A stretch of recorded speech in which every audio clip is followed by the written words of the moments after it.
계시는 여러분들의 심령 위에, 또 여러분들의 가정 위에 우리 하나님의 놀라우신 사랑과 은혜와 평강과 축복이 충만히 넘치시기를 간절히 주님의 이름으로 축원드립니다. 여러분, 편지를 써보신 경험 있으십니까? 여러분들 세대는 편지 다 써보셨을 거예요. 저도 어렸을 때 편지 참 많이 썼습니다. 네, 여러분, 편지는요, 과거 전화가 발명되기 전까지는 유일한 통신 수단이었습니다. 멀리 떨어져 있는 사람들에게 자신의 마음을 담아서 소식을 전달하던 통신 수단이었습니다. 하지만 지금은 어떻습니까? 거의 모든 사람들이 뭘 가지고 있죠? 여러분들 다 가방 속에 셀폰 가지고 있어요. 이제는 통신 수단이요, 편지가 아니라 이제는 전화 걸면 누구에게나 소식을 전할 수 있는 너무나도 과학이 발달한 시대에 우리가 살고 있습니다. 하지만 여러분, 지금은 편지가 추억 속의 통신수단으로 전락해가고 있는데, 아직도 소중한 사람에게 선물을 보낼 때, 그리고 마음의 감사의 표시를 할 때 우리가 손편지를 쓰는 것이 일반적인 방법이지 않습니까? 누구 생일 축하할 때에, 감사의 마음을 전달할 때에 선물과 함께 우리가 자그마한 카드 속에서 우리가 편지를 써서 전달하곤 합니다. 여러분, 오늘 여러분과 함께 편지에 대해서 함께 은혜를 나눠보고자 합니다. 세상에서 말하는 편지가 아니라 그리스도의 편지에 대해서 말씀 안에서 은혜를 나눠보고자 합니다. 여러분, 오늘 본문 말씀에서 사도 바울이 고린도 교회 성도들을 향하여 너희는 그리스도의 편지라고 말한 이유는 무엇입니까? 복음 증거에 있어서 자화자찬이 필요 없기 때문입니다. 복음 증거에 있어서는요, 추천서가 필요 없습니다. 다시 말씀드리면 세상에서 말하는 증명서가 필요 없다는 거예요. 사도 바울이 전하는 천국 복음의 확실성은 무엇입니까? 하나님의 살아계심에 대한 증거는 무엇입니까? 다름이 아니라 바로 복음을 듣고서, 바울이 증거한 복음을 듣고서 믿음의 열매를 맺은 고린도 교회 성도들 그 자체, 성도들의 삶이 증거이기 때문인 것입니다. 그래서 오늘 1절, 2절 다시 말씀 보시기 바랍니다. 우리가 다시 자천하기를 시작하게 되면 우리가 어찌 어떤 사람처럼 추천서를 너에게 붙이거나 혹은 너희에게 받거나 할 필요가 있느냐? 추천서를 보낼 필요도 없고 받을 필요도 없다는 거예요. 문제는 너희는 우리의 편지라, 바로 우리는 하나님의 그리스도의 편지이기 때문에 우리 마음에 썼고 무사람이 알고 읽는 바라. 증명서가 필요한 게 아니라 우리의 삶의 향기를 보고 우리의 삶의 열매를 보고 사람들이 읽고 알 수 있다는 말 아닙니까? 여러분, 이것을 오늘 우리들에게 적용해 본다면 바로 하나님을 믿는 우리 신앙인들도 그리스도의 편지의 역할을 감당할 수 있어야 한다는 사실입니다. 여러분, 믿는 사람이라는 증명서를 가지고 다니면서 이제는 보여줄 필요가 없어요. 왜입니까? 내가 목사니 명찰 잘 볼 필요가 없어요. 내가 장로 안수 받았니, 내 장로니, 내 직분이 장로니, 권사니, 집사니, 내가 교회 10년 다녔는데 20년 다녔는데 그런 증명서를 가지고 다닐 필요가 없다는 사실입니다. 왜입니까? 요즘 세상 사람들은요, 교회 다닌다고 하면요, 더 안 믿어요. 더 신뢰하지 않습니다. 더 의심만 합니다. 왜입니까? 교회 다니는 사람들이 더 욕심 많아요. 교회 다니는 사람들이 더 인색합니다. 교회 다니는 사람들이 더 시기가 많고 질투가 많고요. 교회 안에서 얼마나 분쟁이 많습니까? 얼마나 찌질을 꽂고 싸우고 다툽니까? 여기 보시면 알잖아요. 이 주위의 교회들 보시면 알잖아요. 그러니까 세상 사람들 눈에는요, 교회 다닌다 그러면요, 더 절레절레 하는 거예요. 신뢰가 안 가는 거예요. 못 믿는 거예요. 교회 다닌다고 하면 다시 한번 색안경을 꼭 끼고 보는 거예요. 여러분, 우리의 언행심사 하나하나가 바로 증거물이 될 수 있어야 합니다. 아멘? 다른 거 필요 없어요. 우리의 말 한마디, 우리의 행동 하나하나, 우리의 마음가짐 하나하나, 우리의 삶 속에서 맺어지는 모든 열매들, 이런 것들이 바로 내가 예수님 믿고 하나님의 자녀라는 증거물로 드러날 수 있어야 한다는 사실인 것입니다. 그렇기 때문에 우리 신앙인들은요, 하나님으로부터 온 하늘의 편지를 날마다 읽으며 그 편지의 본체이신 예수님을 닮아가는 삶을 살아야 한다는 사실입니다. 그래서 우리가 스스로 그리스도의 편지가 되어서 하나님을 모르는 많은 사람들에게 하늘의 편지를 읽어줄 수 있도록 전달해야 할 수 있어야 한다는 사실입니다. 그러면 여러분, 편지의 특징은 무엇입니까? 편지의 특징은요, 소식을 전합니다. 첫 번째입니다. 편지의 역할은요, 소식을 전달하는 거예요. 이처럼 그리스도의 편지인 우리 신앙인들은요, 하나님 나라 소식, 천국 복음, 복된 소식을 다른 사람들에게, 하나님 모르는 사람들에게 전달할 수 있어야 합니다. 두 번째는요, 편지는 보내는 사람의 마음을 전달하지 않습니까? 이처럼 우리 그리스도의 편지인 신앙인들은요, 하나님의 마음, 내 마음이 아니라 인간의 교만과 욕심이 아니라 바로 하나님의 사랑의 마음을 세상 사람들에게 전달해 줄 수 있어야 됩니다. 세 번째 편지의 역할은요, 글자 그대로 정확히 전달한다는 사실입니다. 편지 쓴 사람이 글자 쓴 그대로 편지는 전달해요. 바꾸지 않아요. 이와 마찬가지로 그리스도의 편지인 우리 신앙인들은요, 바로 하나님의 말씀 그 자체, 1.1획도 틀림없이 하나님 말씀 그대로를 전달할 수 있어야 합니다. 네 번째 편지의 특징은요, 편지는 편지를 읽는 사람에게 감동을 줍니다. 이처럼 신앙인들은요, 이 세상 사람들에게 하나님의 사랑을 품고 감동을 줄 수 있어야 한다는 사실입니다.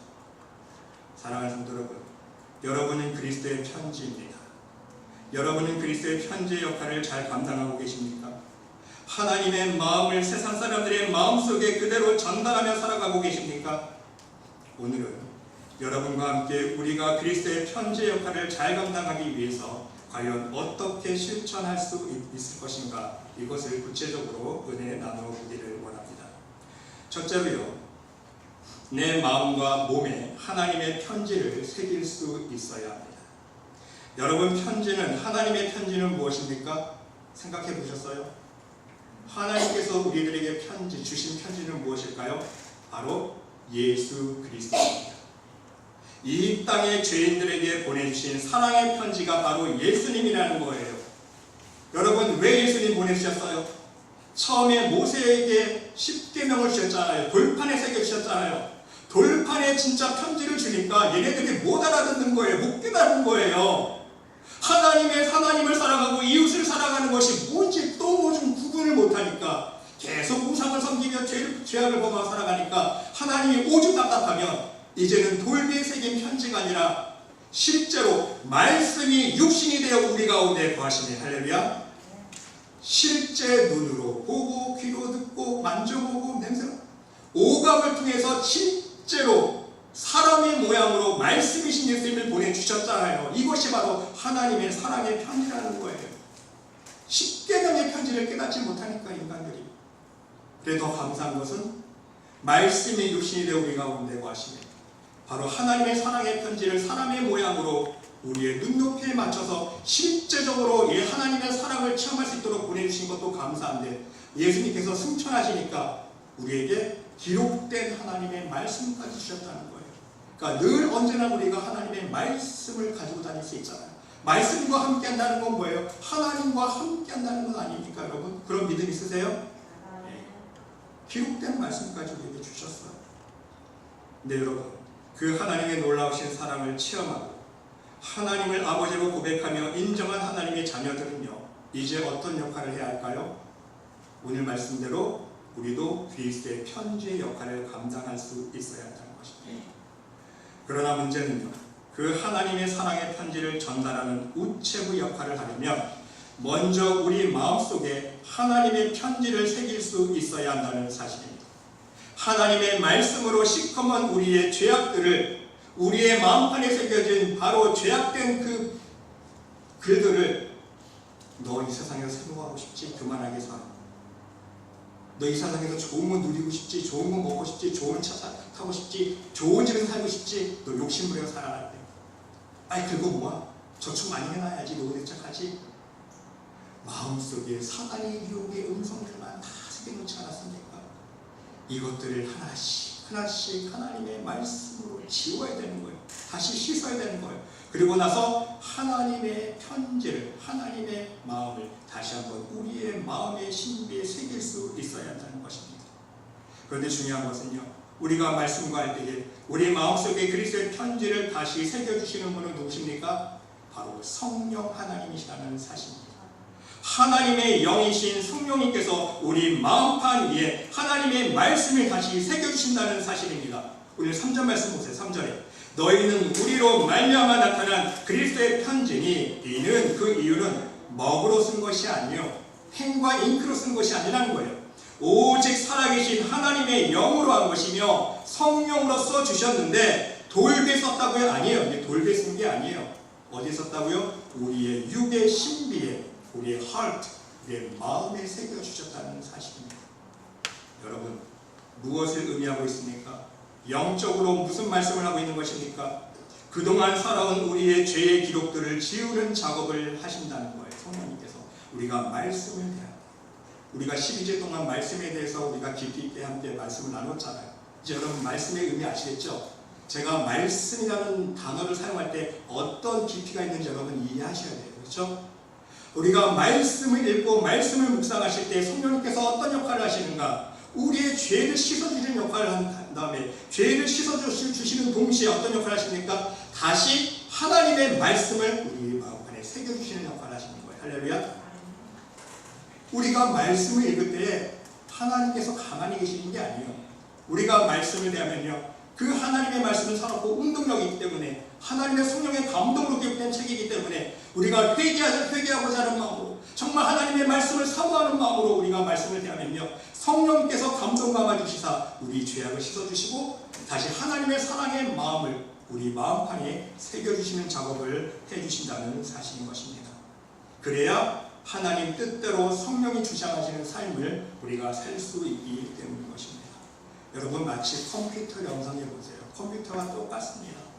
여러분 컴퓨터는요, 입력한 것만 그대로 출력하지 않습니까? 입력하지 않았는데 엉뚱한 거 출력하면 그건 컴퓨터가 아니에요. 그렇죠? 컴퓨터는요, 입력된 것만 출력합니다. 그런데 출력할 내용을 바꾸기 위해서는요, 뭐부터 바꿔야 돼요? 입력부터 다시 해야 돼요. 그래야 내가 원하는 것을 출력할 수가 있습니다. 우리도 마찬가지로 그동안 죄를 짓는 정보만을 우리 마음속에 입력해오지 않았습니까? 이 세상을 살아가는 유익한 방법이 무엇일까? 내가 이 세상을 살아가면서 손해보지 않고 사는 방법이 무엇일까? 하나님을 믿었어도 내 기준대로 말씀 그대로 내 소견에 옳은 대로 내가 생활해오지 않았습니까? 교만하게 사는 것이라고 입력되어 있어요. 교만하게 살아야 높이 올라갈 수 있으니까. 욕심부리며 나만을 위해 사는 것이라고 입력되어 있지 않습니까? 왜? 욕심부리면서 살아야 더 좋은 것 먹을 수 있고 더 좋은 것 누릴 수 있고 더 좋은 것 가질 수 있기 때문에. 항상 불평하면서 신명기를 내면서 남을 미워하고 원망하면서 살아가는 것이 당연한 것으로 입력되어 있습니다. 왜? 그렇게 살아야 나를 방어할 수 있기 때문에. 그렇잖아요? 남만 탓하고 내 잘못 아니야. 나를 방어할 수 있기 때문에. 그러나 여러분, 이제는 입력된 정보를 우리는 바꿀 수 있어요. 잘못된 죄의 정보들을 모두 삭제해버리고 새로운 하나님의 성령의 법으로 입력함으로써 마음에 새길 수 있어야 한다는 사실입니다. 그래야 더 이상 죄의 열매들을 출력하지 않을 수 있기 때문입니다. 말씀 그대로 마음에 가득한 것이 입으로 나온다는 말씀 아시죠 여러분? 제가 말씀드렸잖아요. 마음에 가득한 것이 입으로 나오는 거예요. 우리가 죄악된 요소들을 많이 입력해놨으니까 입만 벌리면 죄 짓는 데 나오고 악독한 것이 더러운 것이 나오잖아요. 이제는 우리가요, 하나님의 말씀을 많이 찌르고 그래야 찌르면 입만 벌리면 하나님의 사랑이나 하나님의 은혜가 내 이야기가 나오고 하나님의 긍휼하신 말씀한다.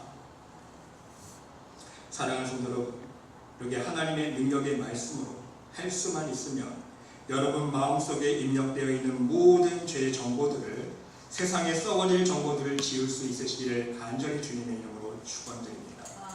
그래야 우리가 우리의 삶 속에서 하나님의 놀라우신 은혜만을 바라며 살아갈 수 있는 진정한 그리스도의 편지 역할을 감당할 수 있기 때문인 것입니다. 두 번째는요, 이제 입력된 말씀 그대로 실천할 수 있는 믿음이 있어야 합니다. 여러분, 오늘 현대를 살아가는 신앙인들의 가장 큰 문제는 무엇입니까? 하나님의 편지를 왜곡시키는 삶을 살아간다는 사실입니다. 어떻게 왜곡시킵니까? 사랑의 하나님을 미움의 하나님으로 왜곡시킵니다.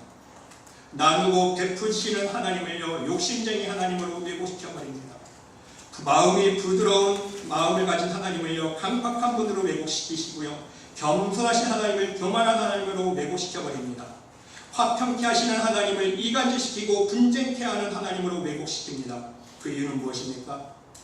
하나님의 편지를 그대로 전달하지 못하고 자기 자신이 편집하기 때문입니다.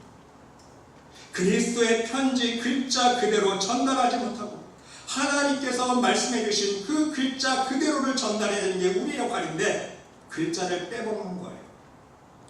하나님 말씀대로 살지 못한다는 거예요. 여러분, 이것을 잘 보여주는 예화 하나가 있습니다. 어느 목사님이 한 신혼부부를 위해서 주례를 서주었습니다. 그리고 신혼여행을 떠난 부부에게 축전을 보냈다고 합니다. 이제는 그리스도의 사랑 안에서 하나가 되었으니, 한 몸이 되었으니 이 세상을 살아갈 때에 모든 세상 걱정과 걱정 벗어버리고 또한 미래에 대한 두려움을 떨쳐버리고 서로 믿음과 사랑으로 힘을 모아서 열심히 살아가라는, 바로 그리스도의 사랑이 넘치는 가정이 되라는 의미로, 격려의 의미로 성경 말씀 한 구절을 보내서 축전을 보냈다고 합니다. 그 말씀이 어딘가 하면 요한 1서 4장 18절 말씀이었습니다. 사랑 안에 두려움이 없고 온전한 사랑이 두려움을 내어 쫓나니 두려움에는 형벌이 있습니다. 두려워하는 자는 사랑 안에서 온전히 이루지 못하였느니라. 온전히 사랑 안에서 두려움을 쫓아내버리고 하나님의 사랑 안에서 살아가라는 의미로 이 구절 말씀을 보냈습니다. 그리고 곧 신혼여행지에 도착한 신혼부부는 자신의 호텔방으로 전달된 축전을 함께 읽어보았습니다. 그런데 문제가 발생했습니다. 어떤 문제냐면 전보를 치는 우체국 직원의 실수로 그만 일자 하나를 빼뜨려 먹은 거예요. 요한 1서 4장 18절 말씀인데 우체국 직원이요 요한 1서 그러니까 일자를 빼먹은 거예요. 깜빡하고 요한복음 요 4장 18절 말씀으로 바뀌게 된 거예요. 어쨌든 신혼부부는요 목사님께서 주례해 주신 것도 감사한데 이렇게 우리의 새 출발을 위해서 축전까지 보내주셔서 너무너무 감사한 마음으로 축전을 읽어보았습니다. 바로 축전 내용은 간단했습니다. 요한복음 4장 18절을 두 분에게 드립니다. 신혼부부는 감격스러운 마음으로 성경책을 펴서 읽기 시작했습니다. 네가 남편 5이 있었으나 지금 있는 자는 내 남편이 아니니 네 말이 참되도다. 여러분, 신혼부부한테 이런 변화입니까?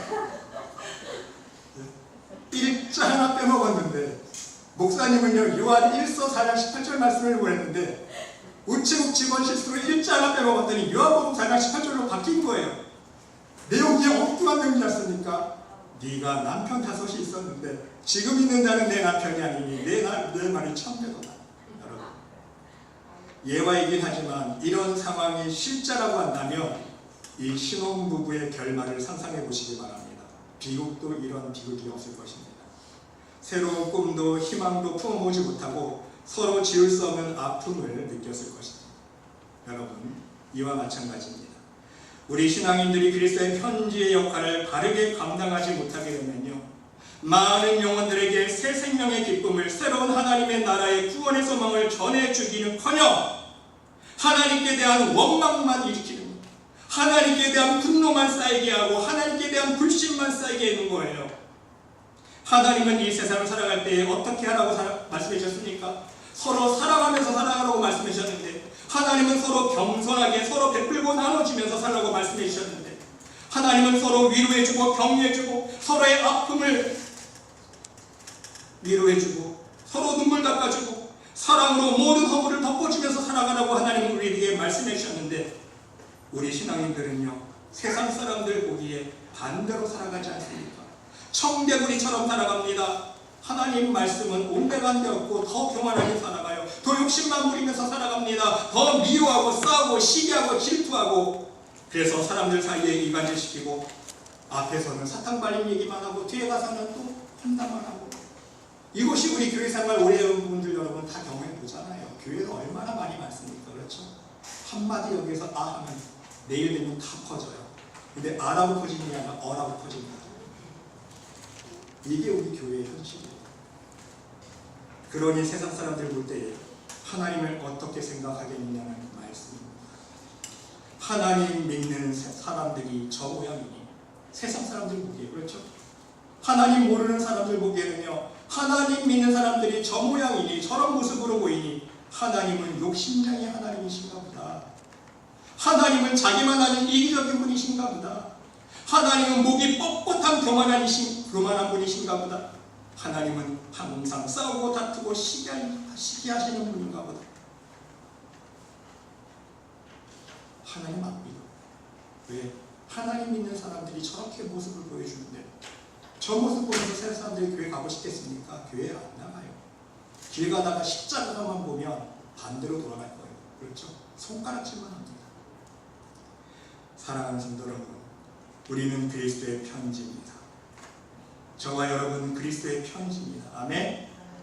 한 글자도 빠뜨려서는 안 된다는 사실 명심할 수 있으시기를 바랍니다. 한 글자라도 빠뜨리면 큰일 납니다. 신혼부부가 한 글자 빠진 축전을 읽은 결과가 발생하기 때문입니다. 우리는요, 한 글자 빠뜨렸지만 그 영혼을 실족시켜서 결국은 그 영혼이 하나님을 등지게 만들지, 아니면 그 영혼을 지옥불에 떨어지게 할지, 한 명만 떨어지게 할지, 두 명만 떨어지게 수십 명을 영혼을 죽일지 모르는 일이에요.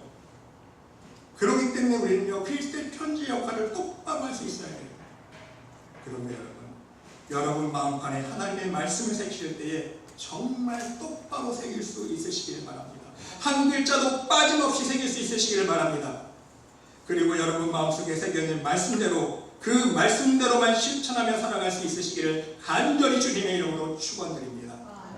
그래야 그리스도의 편지를 읽는 사람들에게 감동 주는 거예요. 그 사람들의 심령을 변화시킬 수가 있고요, 그 우리의 모습을 보면서 그리스도의 편지를 읽는 사람들에게 영원한 생명과 하나님 나라, 바로 구원의 기쁨을 맛보게 할 수 있다는 말씀인 것입니다. 세 번째는요, 바로 우리가 그리스도의 편지로서 하나님의 사랑을 전달할 때에 눈높이로 전달할 수 있는 지혜가 필요하다는 말씀입니다. 여러분, 우리가 그리스도의 편지 역할을 지혜롭게 감당하기 위해서는요, 눈높이 전달이 필요해요. 눈높이로 전달할 수 있어야 됩니다. 기억하세요. 내가 실천할 때는요, 단 한 글자라도, 받침 하나라도 빠지는 것이 없어야 돼요. 이것이 중요합니다.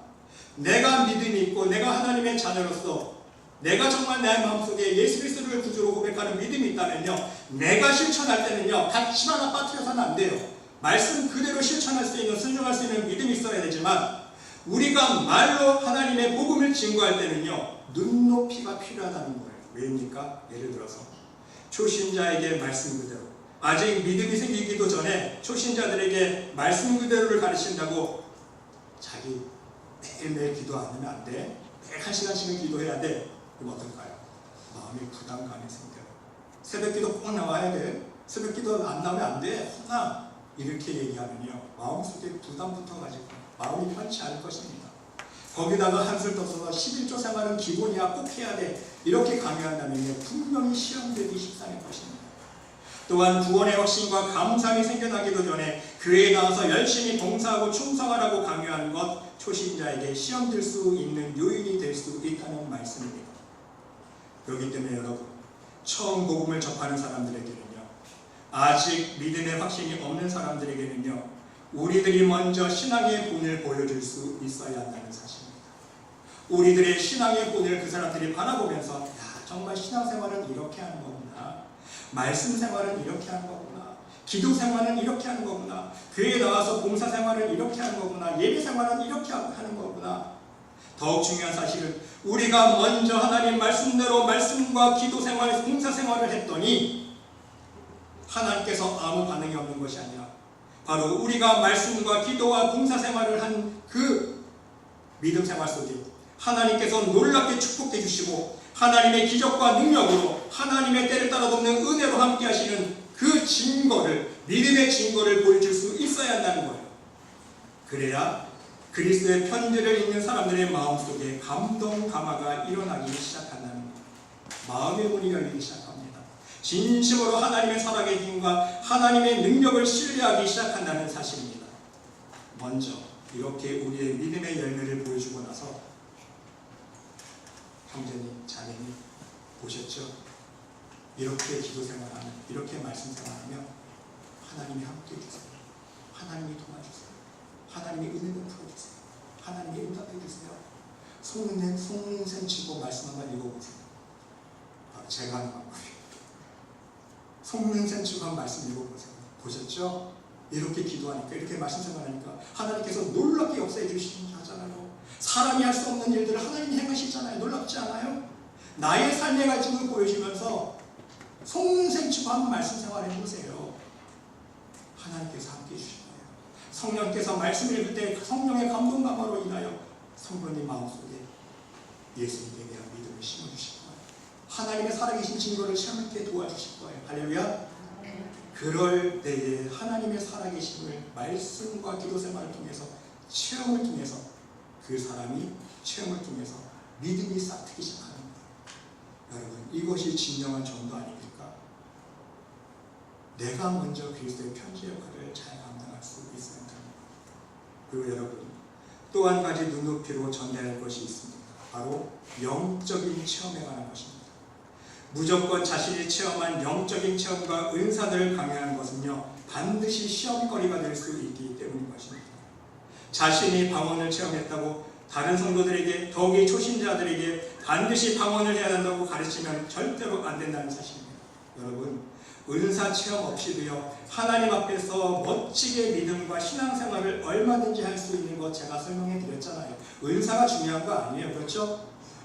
여러분, 여러 가지 은사 체험했다고 구원받는 거예요? 아니라고 했잖아요. 은사 체험에도요, 구원과 상관없어요. 구원은 어떻게 받는 거예요? 오직 심령이 거듭나야 구원받는 거예요. 돈으로도 못 가요. 하나님 나라에. 재벌돼도 못 가고요. 의사가 돼도 못 가고, 대통령이 돼도 못 가고요.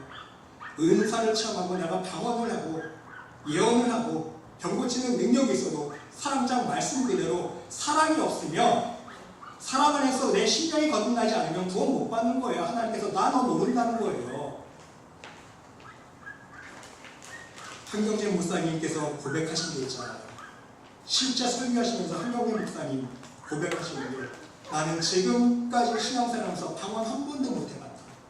네, 한경재 목사님은요, 하나님 보시기에 정말 겸손의 향기를 풀면서 희생의 열매를 맺으면서 목회하신 분이기 때문에 축복이 넘칩니다. 제 축복.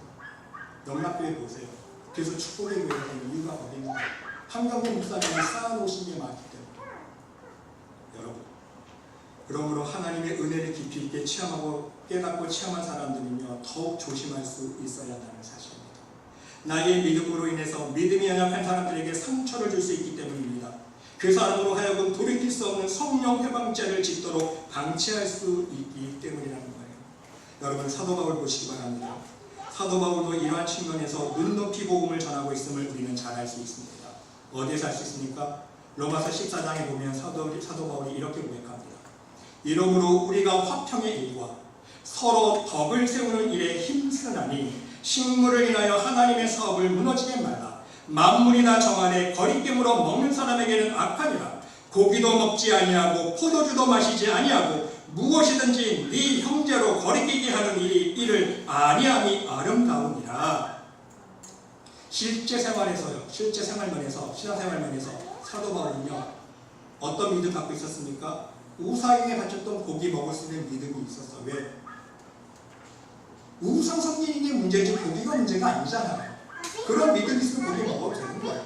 포도주 건강을 위해서 한두 잔 마실 수 있어요. 믿음으로 소화하면 돼요. 그 술을 절제할 수 있는 믿음이 있으면 되지만, 사도 바울은요, 거리끼게 하지 않기 위해서 형제로 가요. 내가 아니에요.